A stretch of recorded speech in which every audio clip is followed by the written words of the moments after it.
Hey everybody, Reikushi here. It's been about a week since ARMS release, and after dumping a decent number of hours into the game in practice, I feel like I'm well versed enough with the game to give an overall verdict/review. ARMS is a game where the focus is, well, arms. The main idea being that you control a variety of characters with extendable arms for long-range combat, and you can equip different arms, which are essentially boxing gloves, with each unique special powers and characteristics. There is a lot to like about this game, but admittedly there is also a lot to be critical of, which I think is important to point out.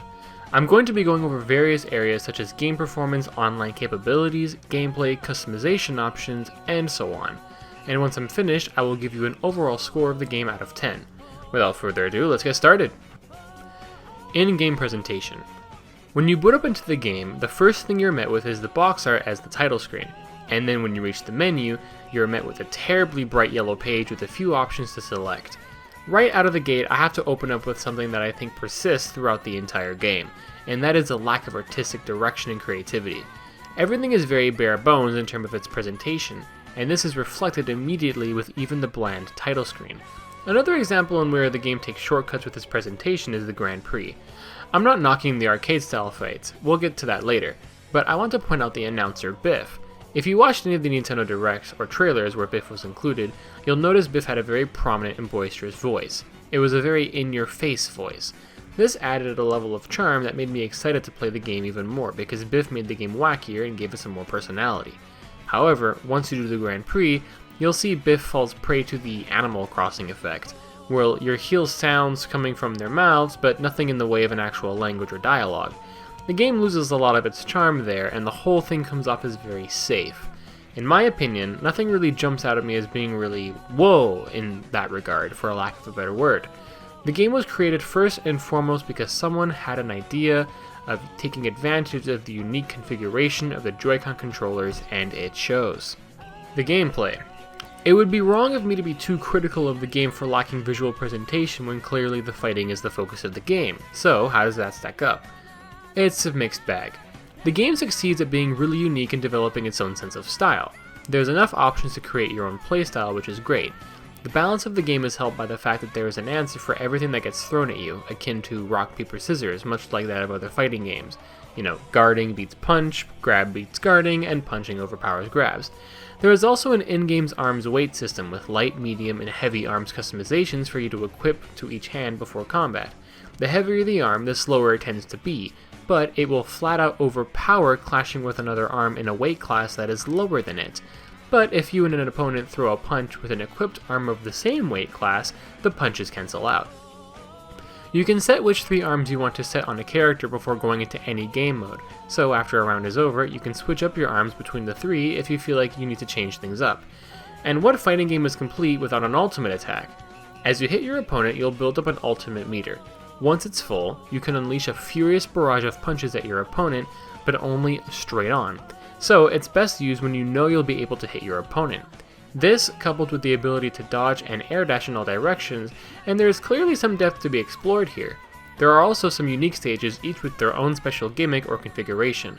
With all of the options and arm customizations, as well as character-specific abilities like Ninjara's ability to disappear to a cloud of smoke during his air dash, and there's a lot here to keep the game from getting stale, and as a party game, ARMS is even more fantastic. Once you hop online, however, the combat gets a little more competitive, and this is where one of the combat's flaws start to show. ARMS is potentially not a very good competitive fighting game in the long run, both as a spectator sport and as a game itself. Now before you crucify me, let me explain, and I'll start with the latter first. Remember when I said that the game was like rock, paper, scissors?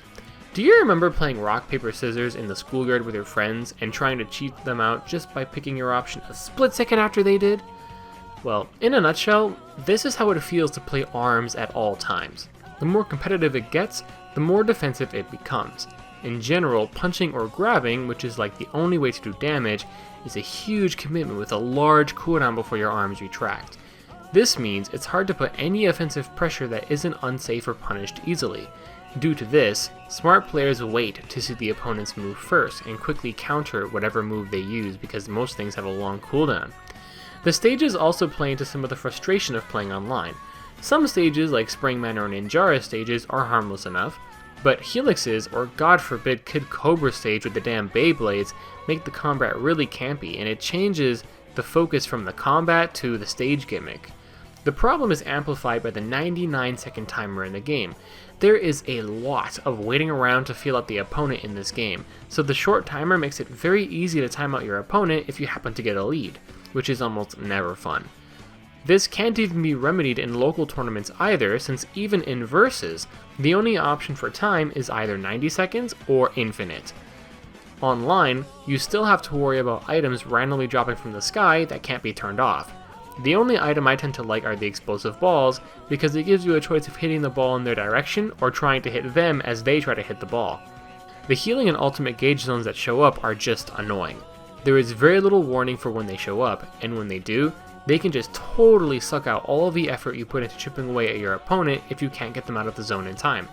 And it also adds to the issue of the short timer. If the opponent heals off all the damage you did, then the game is much more likely to end up in a timeout because the game will be prolonged from all the extra HP. Don't get me wrong, ARMS is still a fun game with competitive depth, but it's still held back heavily by the things I just mentioned. I said earlier that ARMS wasn't a good spectator sport, and I say this for the same reason that Overwatch has trouble being a spectator sport as well, is that it's meant to be immersive, for you as the player to be at the forefront. Using an overhead camera takes away from that immersion, and following the action from only one player's perspective can potentially be boring. It's a real shame that this has to be the case, because I think that there's a real push out there for this game to be esports worthy, but without some changes, I don't know if it'll last very long as an esports game.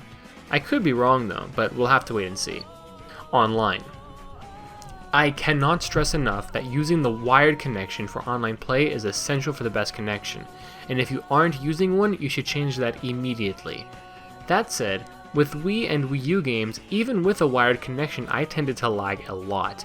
This is not the case with ARMS. It has a seamless online, very little lag at all, which is a trait that it shares with other Switch titles, which is great because we are going to have to start paying for the Switch Online feature soon, so it better be good, right? Now, there are two online modes, Ranked Match and Party Match. Ranked Match is a standard 1v1 match for those wanting to scratch their competitive itch. But for those looking for a more casual time with extra modes, Party Mode is the way to go. When you go to a party or ranked mode, you have the option of doing either the Grand Prix while you wait, or just warming up against a bot before you get into a match, which is nice for keeping your hands warm. Once you get into a party match lobby, you are randomly pitted against opponents for a random game mode. I tried everything, but it doesn't seem like I have any say in which mode or opponents I get when doing a party match, which means it loses the element of choice. You can choose these things and more, like the match rules, if you play online with your friends, but with random opponents, it seems totally random. While it's fun to have a variety of modes to play, I wish you could choose your own desired game modes in the lobby rather than have it be random. Customizations. I mentioned that one of the things that keeps this game fresh are the customization options, which is true. You can have a variety of different arms on different characters. Even though everyone comes with their own default and unique arms, you can unlock those arms for other fighters through Arms Cash. Don't worry, no microtransactions, it's just an in-game currency. Anyway, you can have a variety of arms with different weights, but also characteristics, like an ability to freeze or electrify opponents if you hit them with a charged attack. With all of this, there are a ton of options at your disposal, which is really nice. At least, if you can get your hands on the arms that you want. You see, you don't straight up buy the arms with any elements attached that you want from an in-game shop. The Arms Cash is used to participate in a minigame, with how well you do determining how many arms you'll unlock. This creates another problem. The arms you get are random, and they can be for any character. Even if I select Min Min, for example, in the minigame, I could potentially unlock some arms for every other character in the roster except for Min Min. This might not have been an issue if Arms Cash was easier to come by, but it's actually gained pretty slowly. Online, you're given coins at a pretty slow pace. You get coins much faster for playing the Grand Prix, but the Grand Prix is very bare bones. They did the minimum in terms of an arcade mode, and with annoying minigames instead of regular fights for matches 3 and 7 out of the 10, playing Grand Prix will eventually become a chore. They tried to remedy this by awarding more cash per match both on and offline for getting any perfect wins. Perfect wins being a win without taking any damage or just having full HP when you win the round. But good luck getting that consistently. In terms of customizations, I want to talk about the controls. The game features 5 control options. 1 Joy-Con in each hand for the motion control, the Joy-Cons conjoined into a controller, using the gamepad with the Joy-Cons attached, using 1 Joy-Con on its side, or using a Pro Controller.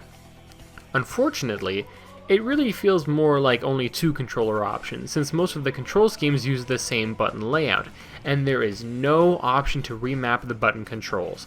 This is a big issue because the controls can be disorienting, even more so for someone in my position. I play a lot of Smash Brothers, and I use the L button in that game to block.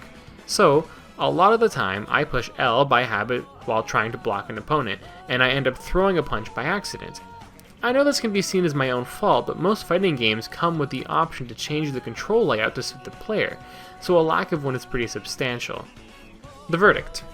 So, what is my verdict? Well, I spent a lot of time being critical about ARMS, but I want to stress that it is a really fun game with more than a few gameplay options and modes to keep yourself entertained. The unique combat and control system, especially if you use the motion controls, allow for an experience that is truly unique to the Nintendo Switch. Not trying to sound like an advertisement there. The combat can be complex, and the options allow for different approaches to combat, so it supports players' desires to have their own playstyle, and the online mode is smooth and runs without lag. The game is held back, however, by a lack of basic control options, bland presentation in its visual design, and minimalistic modes. Everything sort of seems half done in this game. Also, playing online can get a little irritating since camping actually is one of the best options no matter what character you play or what arms you use. Maybe some more development time would have helped these flaws along to make it a truly spectacular game, but as for now, it's just pretty good. I'd recommend waiting for a price drop or buying it off of a friend for cheap unless you're really into fighting games like I am.